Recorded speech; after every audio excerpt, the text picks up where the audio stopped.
Hello everyone, my name is Alexandra Manuell and we're back with another Teacher Unplugged interview. We are here today with Mr. Manuell. Could you introduce yourself a little bit? Just tell us a few things, what you do in the school and what you teach. Certainly. So my name is Manuell and I used to teach in the primary school, but now I teach in secondary drama, IGCSE and IB. Very nice.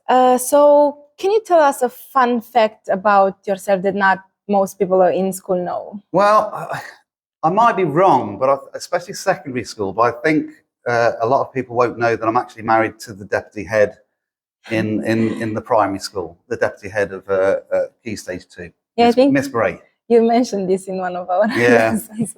If you weren't a teacher, what career would you be in today?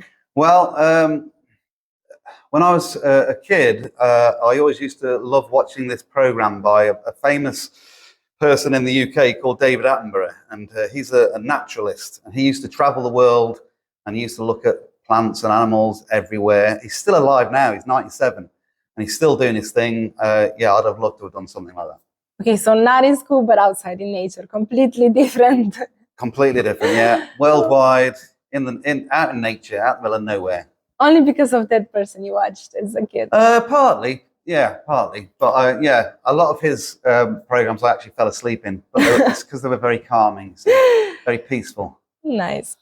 Would you like to experience teaching in the past or the future, and why? Okay, definitely in the past, because teachers could get away with so much more back in the past, even when I was at school. Yeah, it looked a lot of fun being a teacher back then. Because you had more authority. Yeah, not so much for the kids, I don't think. Yeah, I'd have had fun. If you could take your students on a field trip anywhere in the world, where would it be? It's a tricky one, but the first thing that springs to mind is the Amazonian jungle. Oh. Yeah, because that kind of matches what I've been saying before, but also if somebody went missing, it wasn't my fault. The animals, but why exactly the jungle? Like, what attracts you? Well, it's one of the places which has the most amount of flora and fauna. So you could go there and you would definitely see something interesting. And learn a few things, yeah. Was there anyone who inspired you throughout your life that stuck with you? If yes, who? Not really, I've got to say.